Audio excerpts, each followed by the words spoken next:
My sister gambled away her inheritance on holiday and then wanted me to give away mine to pay for her husband. The room was charged with tension as Jenny, the narrator's younger daughter, hurled the first accusation. "Lisa's sneaking out late at night," she said, her voice trembling, a perfect balance of conviction and feigned helplessness. Jenny was just 16 but had mastered the art of appearing vulnerable and honest, an act so flawless it was almost disarming. Her father, the narrator, watched her closely, his initial reaction muted but his unease growing by the second. "She's been acting so weird," Jenny continued, her words stumbling, as if the information was just too much for her to handle. She clasped her hands nervously, her eyes darting back and forth between her father's face and the floor. Her lip quivered, a subtle yet deliberate touch that made her story feel even more authentic. "Lisa's been using drugs, Dad. And—" She paused, glancing up through her lashes, her voice dropping to a whisper as though the very mention of it would shatter her. "I think she's selling them too?" The words hit like a thunderclap. The narrator's breath caught in his chest, his mind racing to catch up. Lisa? Drugs? The accusation was so far removed from the image he had of his older daughter that it felt surreal. Lisa was 19, an independent, focused young woman who had spent most of her teenage years studying, working part-time jobs, and dreaming of her future. But Jenny's tone, her carefully curated mix of alarm and concern, planted the first seed of doubt. "Are you sure about this, Jenny?" he asked, his voice low, almost reluctant to give life to the accusation. Jenny nodded emphatically, her wide eyes filling with unshed tears. "I wish I wasn't, Dad. I really do." She leaned closer, lowering her voice to a conspiratorial tone. "She leaves her room around midnight. I've heard her car starting up. I didn't think much of it at first, but then—" She hesitated, her hands wringing together as though she was grappling with whether to reveal more. "Then what?" the narrator prompted, his pulse quickening. Jenny sighed heavily, as though bearing the weight of this secret had drained her. "I found something in her room." Her words were tentative but deliberate, each one crafted to pull her father deeper into her web. She reached into her hoodie pocket and produced a small plastic bag containing white powder. "I didn't mean to snoop, but—" Her voice cracked. "I was looking for my charger in her drawer, and I found this." The narrator stared at the bag in disbelief, his mind scrambling for an explanation. This was not Lisa. This could not be Lisa. But the evidence was there, trembling in Jenny's hands, her tear-streaked face adding to the weight of her claim. "Did you confront her about this?" he asked, his voice sharper now, frustration beginning to seep in. Jenny shook her head vigorously. "No way. I was scared, Dad. I mean, what if she's really involved in something dangerous? I didn't know what to do, so I thought you should know first." Her eyes met his, glistening with sincerity. The narrator's chest tightened. He wanted to dismiss it outright, to call Jenny's discovery a misunderstanding, a mistake, something, anything, other than what she was implying. But Jenny's earnestness, her display of conflicted emotions, made it hard to ignore. "Okay," he said after a long silence, his voice heavy. "I'll talk to her. But, Jenny," he hesitated, searching for the right words. "You have to be absolutely sure about this. Accusations like this, they can ruin relationships?" Jenny nodded solemnly, her face a portrait of guilt and martyrdom. "I know, Dad. That's why this is so hard for me. I love Lisa, but I can't just sit back and do nothing while she destroys her life." Her father rubbed his temples, trying to reconcile this with the Lisa he knew. But Jenny wasn't done. Sensing his hesitation, she leaned in closer, her voice dropping to a near whisper. "There's something else," she said, her expression darkening. "I overheard her talking to someone on the phone. It sounded like she was making a deal or something. She said she'd meet them in the parking lot behind the gas station. I don't know, Dad. It just sounded shady." The narrator's mind reeled. Lisa was outgoing, yes, and perhaps a bit rebellious, but this? Drugs? Dealing? It didn't fit. Yet here was Jenny, laying out the pieces of a puzzle he didn't even know existed. "Why didn't you tell me sooner?" he asked, his voice laced with equal parts suspicion and disappointment. Jenny's shoulders sagged, her face crumpling under the weight of her apparent guilt. "I didn't know how," she admitted, her voice trembling. "I didn't want to believe it myself, but then I started noticing more little things." She listed them off with precision. Lisa's secretive behavior, her late-night outings, the way she'd been guarding her phone recently, even snapping at Jenny for borrowing her jacket without asking. Each detail Jenny provided, though innocuous on its own, began to build a narrative that was hard to ignore. The narrator felt his trust in Lisa wavering, as though it were a physical thing being eroded piece by piece. The air in the room grew heavier with each passing moment. Jenny's tears fell freely now, her vulnerability an anchor to her father's doubts. He found himself pacing, his mind a whirlwind of memories, questions, and emotions. Could Lisa really be involved in something like this? Or was there another explanation? Jenny played her role perfectly, neither pushing too hard nor backing down. She had woven her story with care, lacing it with just enough truth to make it believable. She had mastered the art of manipulation, knowing exactly which strings to pull and when to let them go slack. "I'll handle this," the narrator finally said, his voice resolute. But even as he spoke, a shadow of doubt flickered in his eyes. Jenny watched him closely, the corners of her mouth twitching ever so slightly in satisfaction. As her father left the room, Jenny's expression shifted. The tears dried up almost instantly, and her trembling hands grew still. She leaned back in her chair, a small, triumphant smile playing on her lips. The seeds of discord had been sown, and now all she had to do was wait for them to take root. The confrontation began late one evening when the narrator, fueled by the weight of Jenny's accusations and the supposed evidence she had presented, decided he could no longer ignore the situation. He paced the living room, the anger and disappointment simmering beneath the surface threatening to boil over. Lisa, oblivious to the storm brewing, entered the house after her late shift at work. Her face was weary but calm, as though she had no idea her world was about to be turned upside down. "Lisa," he called out, his tone sharper than usual. She stopped mid-step, looking at him curiously. "Come here. We need to talk." Lisa hesitated. "What's wrong?" she asked, sensing the tension immediately. He gestured to the couch. "Sit." The directness of his command startled her, and she sat down, clutching her bag tightly. He didn't sit beside her, choosing instead to stand over her, his posture rigid and accusatory. "Do you have something you want to tell me?" he asked, his voice cold. Lisa frowned, clearly confused. "Tell you about what?" He crossed his arms, his gaze hardening. "Don't play dumb with me, Lisa. I know what you've been doing. Sneaking out. Using drugs. Selling them. You've disgraced this family." Her jaw dropped in shock. "What? Dad, that's not true. Who told you that? Don't lie to me." His voice rose, echoing through the house. "I've seen the evidence. Jenny found drugs in your room, Lisa. I've heard the stories about you sneaking out, about your shady phone calls." Lisa stood, her voice trembling with a mix of fear and anger. "What evidence? What stories? Jenny's lying. I don't use drugs, and I've never, ever, sold anything illegal.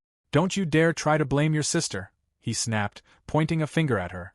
She was terrified to come forward. "Lisa, do you know how hard it was for her to tell me the truth about you?" Lisa's face flushed with a mixture of disbelief and rage. "Dad, she's making it all up. I don't know why she's doing this, but I swear to you, I haven't done anything wrong." He scoffed, shaking his head. "And I'm supposed to believe you? You've been sneaking out of this house at night, Lisa. Jenny heard you."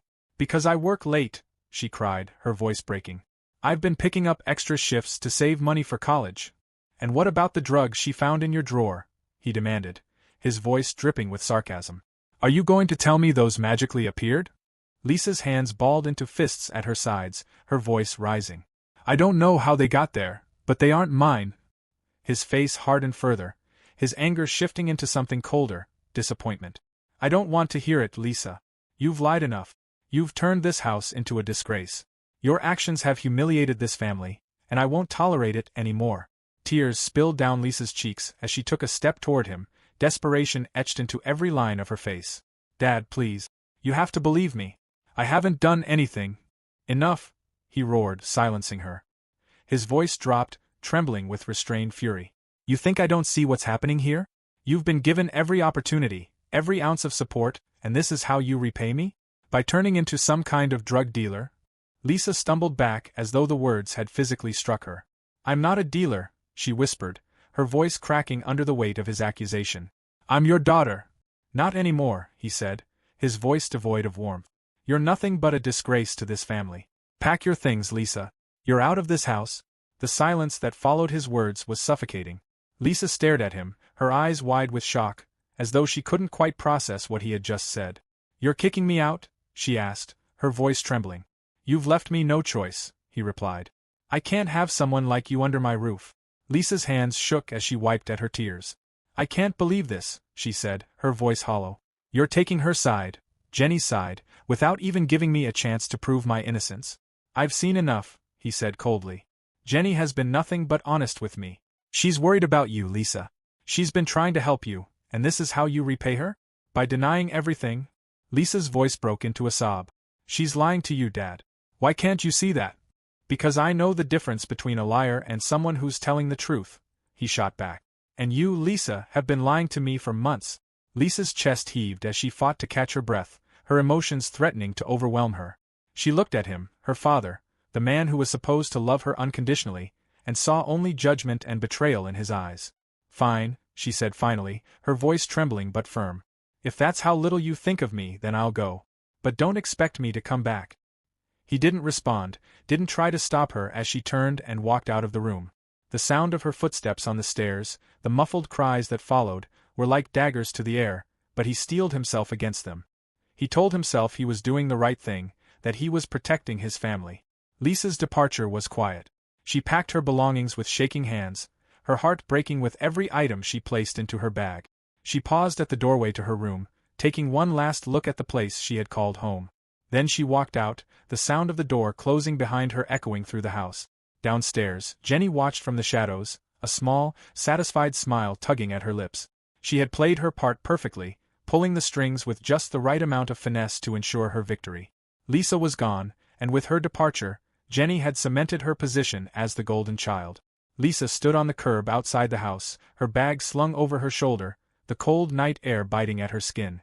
She looked back at the home she had grown up in, the place that had once been her sanctuary, and felt a crushing sense of loss. But as the tears fell freely down her face, she made a silent vow to herself. She would not come back. She would not forgive. And she would not forget. The revelation came in the most unexpected way, an innocuous text message buzzing on the narrator's phone one quiet evening. It was from an unfamiliar number, the message brief but jarring. I'm Jenny's ex. You should know she lied about Lisa. She wanted your attention. She told me everything. The words hit the narrator like a freight train, his stomach twisting into knots. For a moment, he simply stared at the screen, his mind racing to process the implications.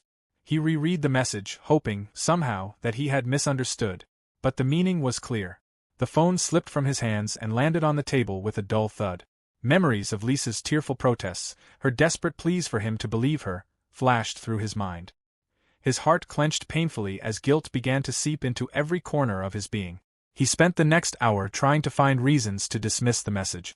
Perhaps it was a prank. Maybe this so-called ex-boyfriend was lying out of spite. But the words gnawed at him, relentless in their weight. Unable to bear the uncertainty, he finally decided to confront Jenny. He found her in the living room, lounging on the couch with her phone in hand, seemingly without a care in the world. The sight only fueled the storm brewing inside him. Jenny, he said, his voice strained. She looked up, startled by his tone. Yeah. We need to talk. Jenny frowned but sat up, setting her phone aside. What's going on? He held up his phone, showing her the text. Care to explain this?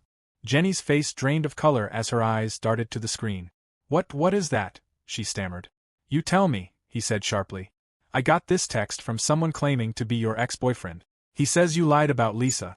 That everything you told me, about the drugs, the sneaking out, the dealing, was made up. Jenny's hands began to tremble, and she looked away, her voice barely above a whisper. I don't know what he's talking about. Don't lie to me, Jenny, he snapped, his voice rising. Not again. Is it true? Did you lie about Lisa? Tears welled up in Jenny's eyes as she shook her head, but the cracks in her composure were already showing. Dad, please, I didn't mean. Answer the question, he barked, cutting her off.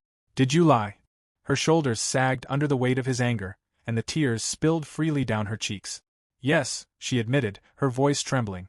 I lied. The admission sent a wave of cold fury through him, his hands clenching into fists at his sides. You lied? He repeated, his voice shaking with disbelief. Do you have any idea what you've done, Jenny? Do you understand the damage you caused? Jenny broke into sobs, her hands covering her face. I didn't mean for it to go this far, she cried. I just wanted you and Mom to notice me. You're always so proud of Lisa, and I. This was about attention? He interrupted, his voice filled with incredulous rage. You destroyed your sister's life because you wanted attention? I didn't mean to destroy her life. Jenny wailed, her sobs growing louder. I thought you'd just talk to her. I didn't think you'd kick her out? Her words felt like knives, each one driving deeper into his chest. He thought back to the nights he had spent berating Lisa, calling her a disgrace, telling her she was no longer part of the family. The image of her tear-streaked face as she walked out of the house, a bag slung over her shoulder, haunted him. Lisa begged me to believe her, he said, his voice breaking. She stood right there, crying, telling me she was innocent. And I didn't believe her. I chose to believe you. Jenny shook her head, her words tumbling out in a desperate stream. I didn't mean it, Dad. I swear. I was jealous. Lisa's always been so perfect, and I felt like nothing I did was ever good enough for you or Mom. And this is how you decided to handle it? He shouted, his face contorted with anger. By tearing her down? By turning me against her? You've ruined her life, Jenny. Jenny's sobs became hysterical, her entire body shaking. I'm sorry. I didn't know what else to do. I didn't think. No, you didn't think, he said bitterly. You didn't think about what this would do to Lisa. You didn't think about how it would destroy our family. The room fell into a heavy silence, broken only by Jenny's ragged sobs. The narrator stood there, staring at her, his mind swirling with guilt and anger. He felt like a failure, not just as a father to Lisa but as a father to Jenny too. How had he not seen the jealousy festering inside her? How had he allowed things to spiral so far out of control?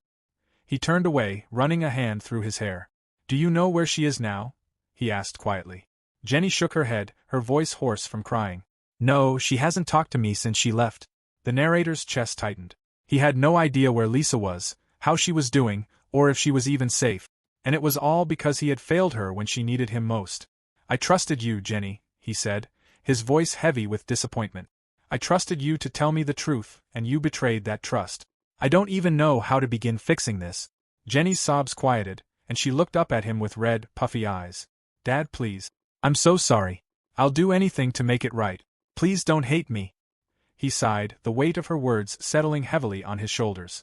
I don't hate you, Jenny, he said after a long pause. But I don't know if I can forgive you. Not yet. What you did, it's not something that can be fixed with an apology. Jenny nodded silently, tears streaming down her face. The narrator turned and walked out of the room, leaving her alone with her guilt. As he climbed the stairs to his bedroom, his mind raced with thoughts of Lisa. He knew he had to find her, to apologize, to try to make things right. But deep down, he feared that no amount of apologies would ever undo the damage that had been done. As he lay in bed that night, staring at the ceiling, he was overwhelmed by the weight of his failures. He had believed the lies, turned against his own daughter, and in doing so, had lost her. The guilt was suffocating, and he knew that no matter what he did, the scars left behind would never fully heal. The narrator's hands shook as he gripped the steering wheel, staring at the small apartment complex Lisa now called home. He had spent days agonizing over how to approach her, rehearsing his words, trying to piece together some way to make amends. But now, sitting in the car, the reality of the situation hit him like a punch to the gut. What could he possibly say to fix this? How could he undo the damage he had done? The past few months had been a waking nightmare for him. Every day the guilt gnawed at him, the memory of Lisa's tear-streaked face haunting his every thought. He had pushed her out, broken her trust, and turned his back on her when she needed him the most. And all because he had chosen to believe lies. Finally, with a deep, shaky breath, he forced himself out of the car. Each step toward her door felt heavier than the last. He raised his hand to knock, hesitated, then finally rapped his knuckles against the wood. The door opened a moment later, revealing Lisa. Her face froze when she saw him, her expression a mix of shock and guarded hostility. She didn't look like the girl who had left their home months ago. There was a new hardness to her, a strength that hadn't been there before. Dad, she said, her voice cold. What are you doing here? He swallowed hard, his throat dry. Lisa. Can I come in? Please? I need to talk to you. She stared at him for a long moment, her eyes narrowing slightly. I don't think we have anything to talk about. Please, he said, his voice cracking. I need to apologize. I know I don't deserve it, but I need to say it. Please, Lisa. Her lips pressed into a thin line, and for a moment, he thought she might shut the door in his face. But then she sighed and stepped aside. 5 minutes, she said curtly. He stepped into the apartment, his eyes scanning the small but cozy space. There were pictures on the walls, Lisa smiling with a woman he didn't recognize, likely her partner, Alex. It was clear she had begun to rebuild her life, and the realization only deepened his guilt. "Say what you need to say and leave," Lisa said, crossing her arms as she stood by the door. He turned to face her, his heart pounding. "Lisa, I'm so sorry," he began, his voice trembling. "I made a terrible mistake. I believed Jenny's lies, and I turned against you when I should have been there for you. You kicked me out," Lisa interrupted, her tone icy. "You called me a disgrace. You told me I wasn't your daughter anymore. Do you think I've forgotten that?" Her words were like a slap to the face, and he flinched, his shoulders sagging. "I know," he said quietly. "I was wrong. I was so wrong. I don't even know how to begin to make it right, but I need you to know how sorry I am." Lisa laughed bitterly, shaking her head.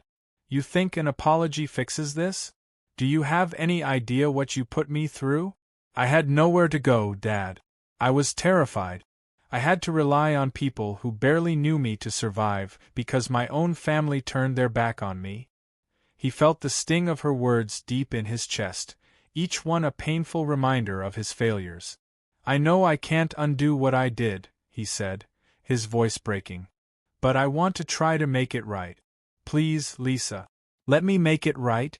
Lisa's eyes hardened and she shook her head. "You can't. Do you know what it's like to look at someone you trusted, someone who's supposed to love you unconditionally, and see nothing but contempt? Do you know what it's like to have your own father believe the worst of you without even giving you a chance to defend yourself?" He opened his mouth to respond, but no words came. She was right. He had no excuse, no justification.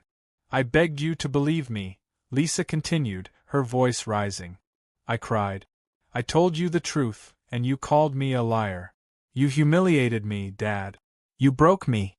Her words hit him like a physical blow, and tears welled up in his eyes. "I know," he whispered. "I failed you. I let you down in the worst way possible. And I'll regret it for the rest of my life." Lisa's jaw tightened, and for a moment it looked like she might cry, too. But she held her ground, her voice steady as she said, "I don't forgive you." The words were like a dagger to his heart, and he felt his knees weaken. "Lisa, please." "No," she said firmly. "You don't get to just walk in here and say you're sorry and expect everything to go back to the way it was. You destroyed my trust, Dad. You made me feel worthless. That's not something I can just forgive." He nodded slowly, tears streaming down his face. "I understand," he said, his voice barely above a whisper. "I don't deserve your forgiveness. But I'll spend the rest of my life trying to earn it." She looked away, her expression unreadable. "I've moved on," she said after a long pause. "I've built a life for myself without you. I don't need you anymore." Her words cut deeper than anything else she had said, but he knew he couldn't argue. She was right. She didn't need him. "I'm glad you found happiness," he said, his voice trembling. "You deserve it, Lisa. You deserve so much more than what I gave you." Lisa's partner, Alex, appeared in the doorway to the kitchen, her arms crossed as she observed the scene. "Everything okay here?" she asked, her tone protective. "Everything's fine," Lisa said, her voice softening slightly as she turned to Alex. "He was just leaving." The narrator looked at Alex, then back at Lisa. "If you ever want to talk, if you ever need anything, I'm here," he said. Lisa didn't respond, her eyes cold and distant. He took that as his cue to leave. As he walked back to his car, the weight of her rejection pressed down on him like a crushing force. He had come here hoping for forgiveness, for some small chance to repair their relationship. But he realized now that forgiveness wasn't something he could ask for, it was something he would have to earn. And even then, he might never get it. The invitation arrived in the mail on a quiet afternoon, its elegant envelope addressed in Lisa's handwriting. The narrator's hands trembled as he opened it, an unfamiliar mixture of hope and dread pooling in his chest. The card inside was beautiful, a reflection of Lisa's personality, simple yet heartfelt. She was getting married to Alex. The thought brought a bittersweet pang to his heart. His little girl was starting a new chapter, but the gulf between them felt wider than ever. As he read the invitation, his eyes fell on a note attached with careful precision. The handwriting was unmistakably Lisa's, each word deliberate and unflinching. "Dad, I want you at my wedding, but Jenny is not welcome.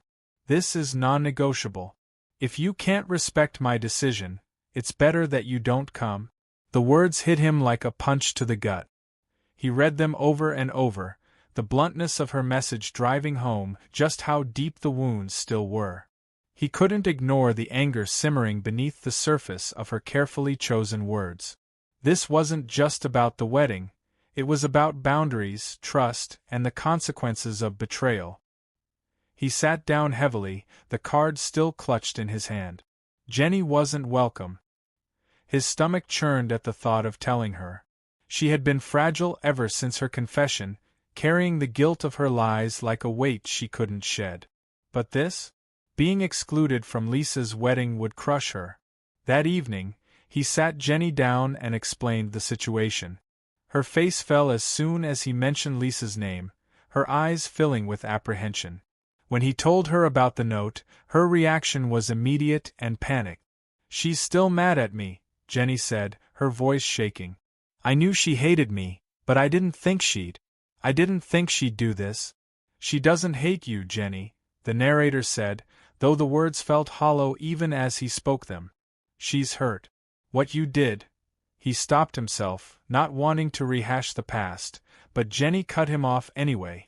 "What I did was wrong, I know that," she said, tears spilling down her cheek. "But I'm still her sister. She can't just erase me from her life." The narrator felt torn, the weight of his guilt pressing down on him like a physical burden.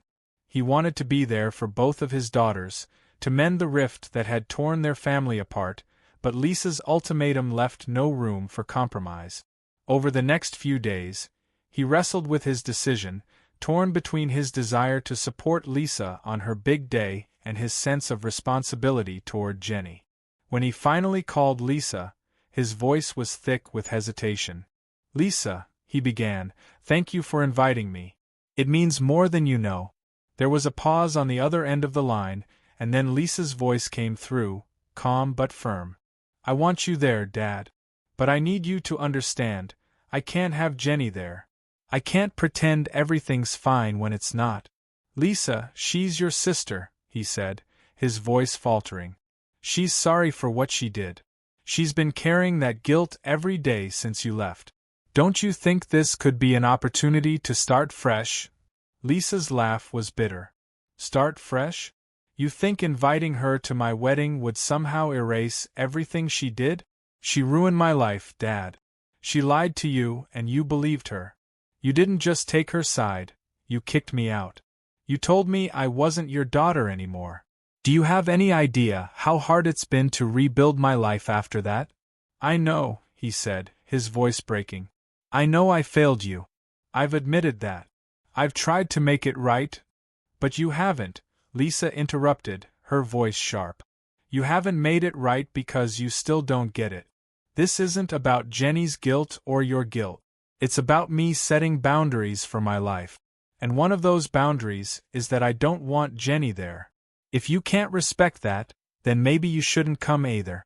The words felt like a slap to the face, and he struggled to respond. "Lisa, you're asking me to choose between my daughters," he said quietly. "No, Dad," she said firmly. "I'm asking you to respect my decision. This is my wedding, my life. If you can't do that, then don't bother coming." Her words hung in the air long after the call ended. He sat there in silence, the phone still in his hand, the weight of her ultimatum settling heavily on his chest. In the days that followed, he avoided discussing the matter with Jenny. But the tension in the house was palpable, each passing moment a reminder of the choice he had to make. When the day of the wedding arrived, he stayed home. The decision had been agonizing, but in the end, he couldn't bring himself to abandon Jenny. He told himself it was the right thing to do, that he was protecting her, but the truth was far more complicated. Lisa didn't reach out after the wedding, and he didn't expect her to. She had moved on, built a new life for herself, and left the past behind. But the narrator couldn't move on. The weight of his choices, his failures, and the fractured relationships with both of his daughters weighed heavily on him, a constant reminder of what he had lost. For Lisa, the wedding was a new beginning. Surrounded by friends and her chosen family, she celebrated her love with Alex, leaving behind the pain of the past. She didn't miss her father or her sister that day, and as she danced with Alex under the warm glow of the evening lights, she felt a sense of peace she hadn't known in years. Back home, the narrator sat in the quiet of his living room, staring at the wedding invitation on the table. He thought about Lisa, about the daughter he had failed, and wondered if he would ever be part of her life again. But deep down, he knew the answer. Some wounds were too deep to heal, and some mistakes could never be undone. The cracks in Jenny's life began to show not long after Lisa's wedding. At first, they were small: a few missed appointments, unexplained absences from school, and her growing irritability. The narrator dismissed these signs as lingering guilt over what she had done to Lisa. He wanted to believe that time would heal her wounds, that she'd find a way to forgive herself. But Jenny's downward spiral had already begun, and it was far more destructive than he could have imagined. She started staying out late, her excuses flimsy and half-hearted. "I'm with friends," she would say, her voice slurring slightly, though she'd insist she hadn't been drinking. The narrator tried to confront her one night when she stumbled in after midnight, but she brushed him off with a roll of her bloodshot eyes. "Why do you care now?" she snapped. "You didn't care when Lisa left. You didn't care about me until I became a problem." Her words stung, but he didn't know how to respond. Jenny had always been manipulative, but this was different. There was a sharpness to her now, a bitterness that hadn't been there before. He told himself it was just a phase, that she was acting out because of the tension in their family. But then the money started disappearing. Small amounts at first, loose change from the kitchen counter, then larger sums from his wallet. When he confronted her, she denied it vehemently, her anger flaring like a match. "You think I'd steal from you?" she shouted. "After everything I've done to try and make this family work? You're unbelievable." Her words left him speechless, his own guilt paralyzing him. He wanted to believe her, to trust her, but the doubt lingered. He didn't realize how far she had fallen until the night he got a call from the hospital. "Mr. Hayes, your daughter has been admitted for an overdose," the voice on the other end of the line said, calm but firm. The words didn't make sense at first. Overdose? Jenny? By the time he arrived, Jenny was awake but barely coherent. Her once vibrant face was pale and gaunt, her arms bruised from failed IVs and her own recklessness. She looked at him with hollow eyes, her lips curling into a faint, bitter smile. "Well," she croaked, her voice raspy. "Looks like I really am the family screw-up now, huh?" The narrator felt his knees weaken, his heart shattering into 1,000 pieces. "Jenny, how did this happen?" he asked, his voice trembling. She laughed dryly, her expression twisted with self-loathing. "How do you think, Dad? It's not like I've had a lot of support lately. Lisa hates me. You're too busy drowning in guilt to notice anything. And Mom, well, she doesn't even talk to me anymore unless it's to complain about how I'm ruining her life." He sat beside her, his hands shaking as he reached for hers. "Jenny, I didn't know. I didn't realize. I'm so sorry." She pulled her hand away, her eyes narrowing. "You're always sorry, Dad. Sorry about Lisa. Sorry about me. But it doesn't change anything, does it?" Her words echoed in his mind long after she was discharged from the hospital. He tried to help her, setting up therapy sessions, arranging for her to attend rehab. But Jenny resisted at every turn, her anger and bitterness festering like an open wound. Meanwhile, Lisa's life continued to flourish. She had cut ties with the family after the wedding, her only communication coming in the form of occasional updates through mutual friends. She and Alex had bought a house, and Lisa had started her own business, a small bakery that quickly gained popularity in their community. The narrator followed her life from a distance, his heart aching with every photo he saw of her smiling, radiant and happy. She looked like a stranger to him now, her new life a stark contrast to the chaos that surrounded him and Jenny. His marriage to Jenny's mother, Karen, began to crumble under the weight of their shared guilt and grief. Karen blamed him for believing Jenny's lies, for kicking Lisa out, for everything that had gone wrong. "You destroyed this family," she said one night during a heated argument.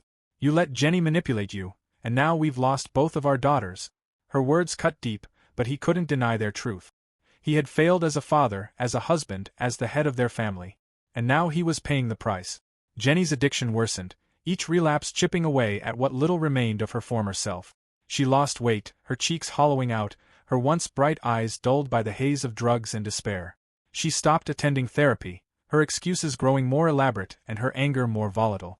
One night, after she had disappeared for 3 days without a word, the narrator found her in an abandoned parking lot, slumped against the side of a building. She was barely conscious, her skin cold and clammy, her lips cracked and bleeding. "Jenny," he whispered, kneeling beside her. "Jenny, wake up." Her eyes fluttered open, and for a brief moment, there was a flicker of recognition. But it quickly faded, replaced by a vacant stare that sent a chill down his spine. He carried her to the car, his tears blurring his vision as he drove her to the hospital. He sat by her bedside for hours, clutching her hand as the machines beeped steadily around them. When she finally woke up, her first words were a whisper. "Why are you still here?" "Because I love you," he said, his voice breaking. "No matter what, Jenny. I love you." She didn't respond, her eyes drifting away from him as if she couldn't bear to face the truth. The narrator's life became a cycle of hospital visits, missed work, and sleepless nights spent wondering where he had gone wrong. He thought of Lisa often, her absence a constant ache in his chest. She had found happiness, but it came at the cost of their family. In the end, he was left with nothing but regret. He had lost one daughter to betrayal and another to self-destruction. His marriage was a shadow of what it once was, and his own guilt consumed him like a fire that refused to be extinguished. As he sat alone in his quiet, empty house, he thought of the family they used to be, the life they had before everything fell apart. And he wondered if things could have been different, if he could have saved them, if he could have saved himself.